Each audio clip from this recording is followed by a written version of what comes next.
Hey everyone, the latest chapter of Toriko was just released and I'm here to touch on the most amazing aspects of this chapter.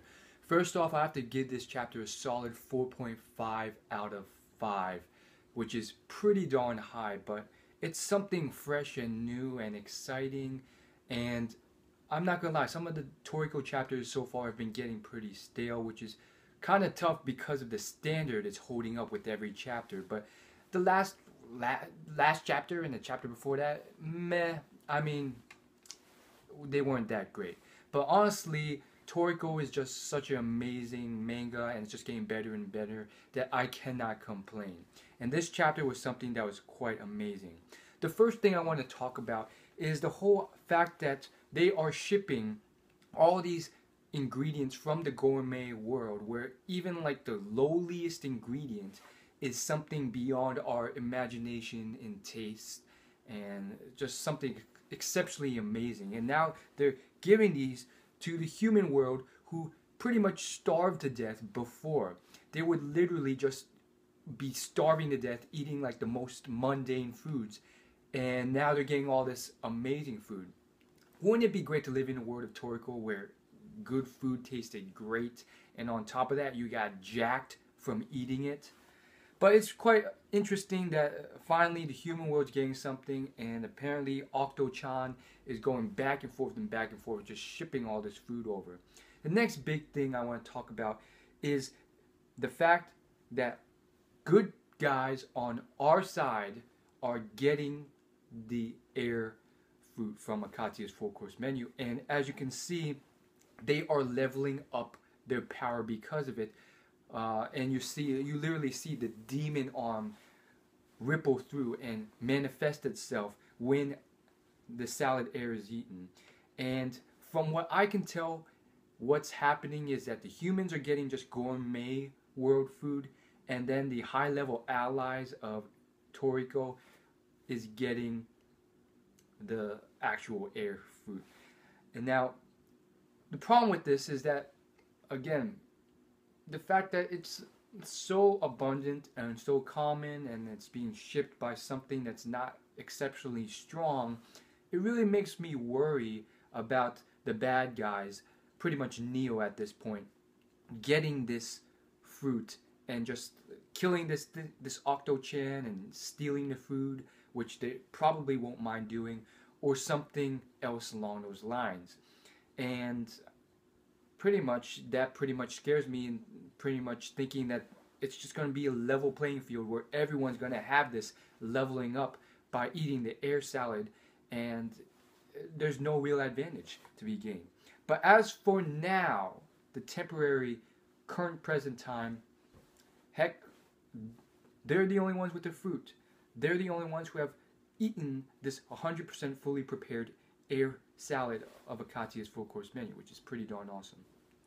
The second thing I want to talk about is the fact that all of these allies of Toriko, part of the IGO group, have now come into this world, and they're pretty much literally catching up with Toriko, which really amazes me, and I'm very proud of them, and I'm very happy because, first off, it means exceptional reinforcements for Toriko, and second off, it's just very interesting because most of these people coming in are minor characters that you wouldn't think would ever even come close to matching any of Toriko and the gang's previous power levels.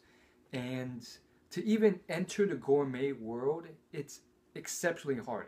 Like you probably realize. Remember the first time Toriko entered? He could literally not even breathe. He could last a few seconds in the gourmet world.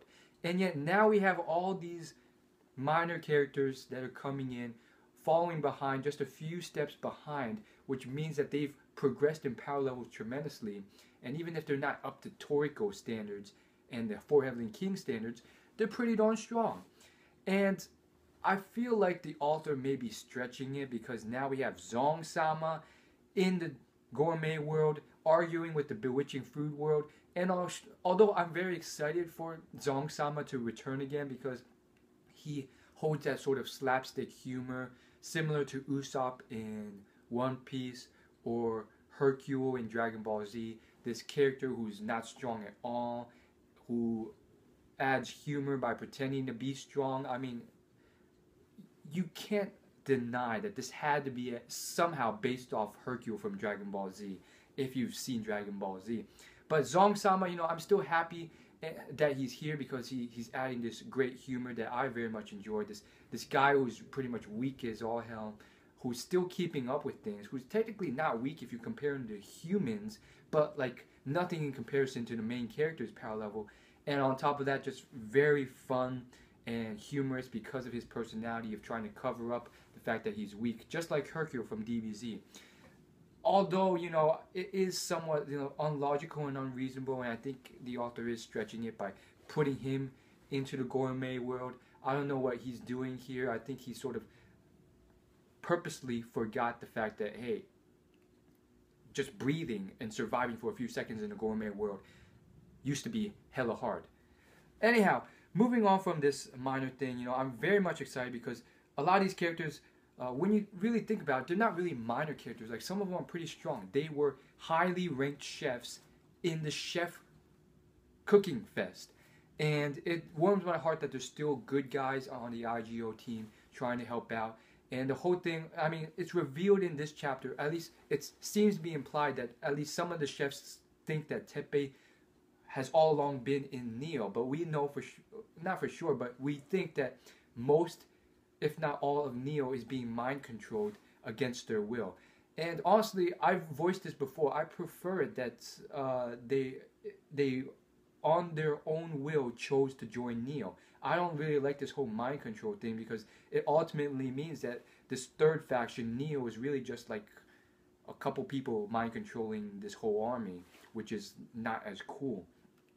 Finally, we see them advancing, and again, a final nod to Zong-sama's humor when the bewitching food world, Daruma Sage says, "Hey, Zong-sama, I knew there are people of our brethren in the human world. You're a spitting image of one of us," which is pretty much a unintentional slap in the face and telling him that he's ugly as hell, which is kind of funny, but at the same time, it's like pretty cool. Anyhow, here's probably the most amazing thing. Like, this is pretty darn amazing. Chin-sama mentions something where he's just like literally just shocked out of his mind, and I'm like, this is interesting because Chin-sama is pretty darn strong, and he's like, it's true. Is it true? Did Barachi-sama really go there? And it turns out, boom, Barachi-sama has been entrusted by Toriko with his exceptional lightning-based abilities to travel to this like ocean in the gourmet world that's just ridiculous. It's like it's Umiyama, which is some sort of sea mountain that's created by waves, and literally it's like only someone like Barachi would be able to travel here based off his lightning abilities to turn into lightning. And it turns out to be the headquarters of the Bishokuya, which used to be the enemy, but ever since that whole battle with Midora and Ichirayu, it's kind of like Midora's kind of like on the good side now. Everyone's against Neo, which has now seems to house some other stuff in it, which I'll get to, the Nitro.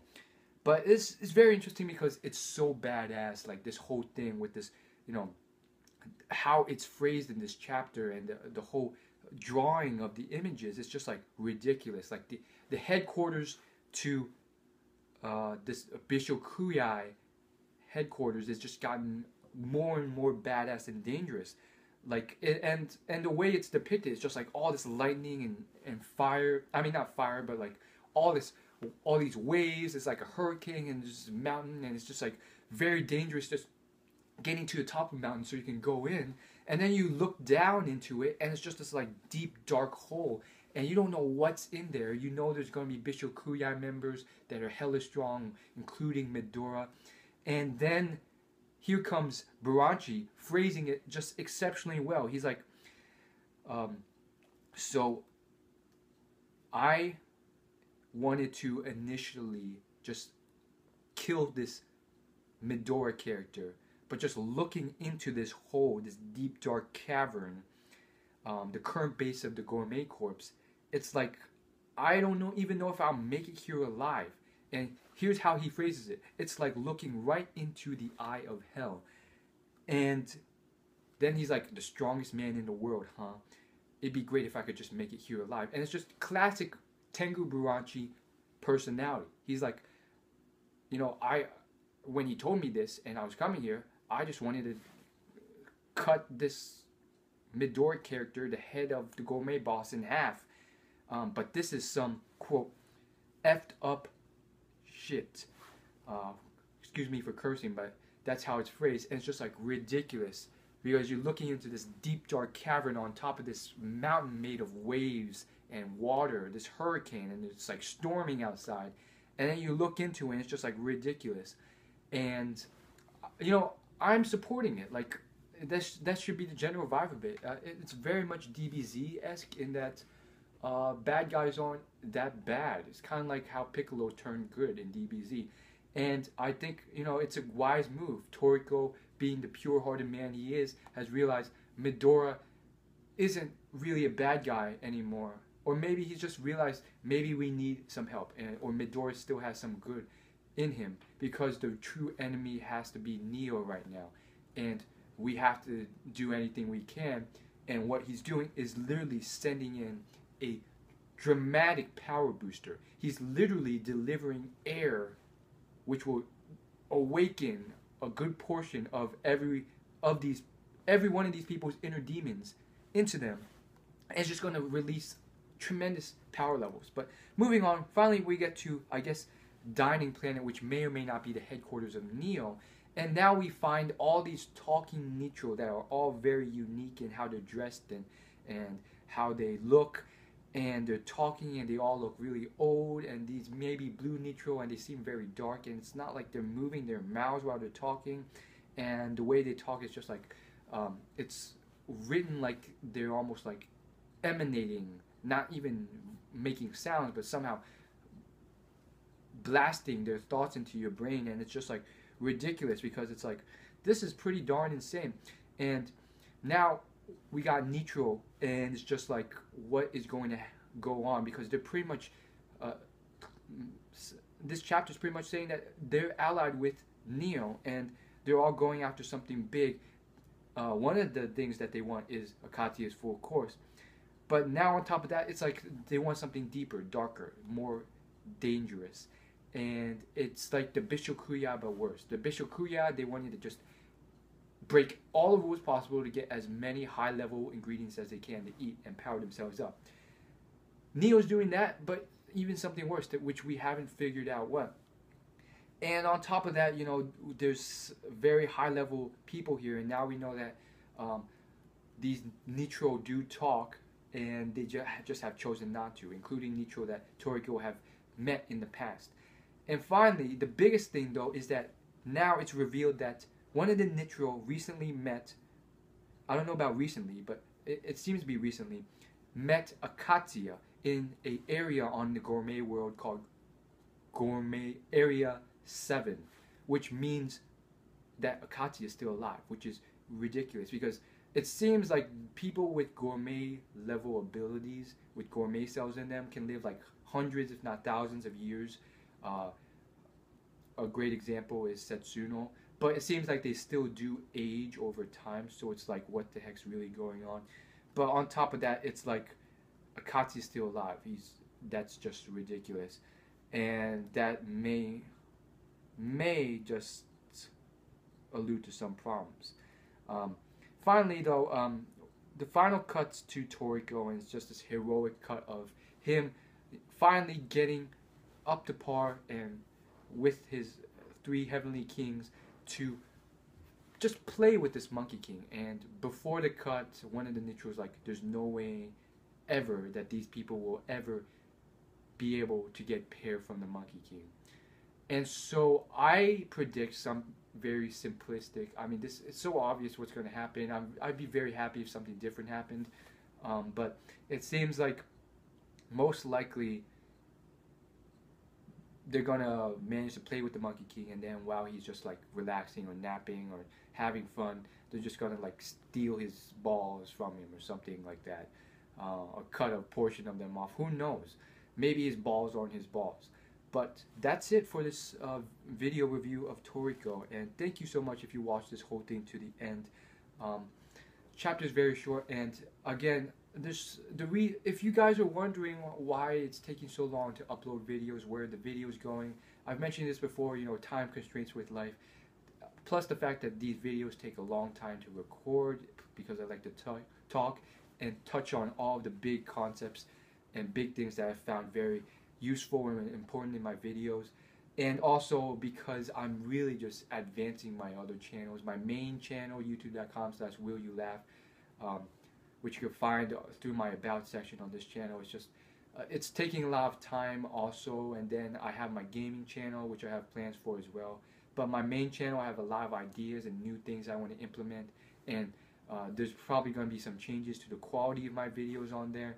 So there's a lot of changes going on, and for YouTubers, you usually don't see this devotion to so many different channels. So something has to go on, and I mean, that's just how it is. So I'm going to look towards maybe doing shorter videos. I don't know how that's going to work, given that there's nothing I really want to give up in talking about them. But thanks so much for watching, and please hit the subscribe button if you like this video, and leave it a like, and share this video with someone who you know likes this sort of content.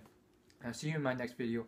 Hit the subscribe button if you do nothing else, and I have to thank you guys for watching. See you guys later.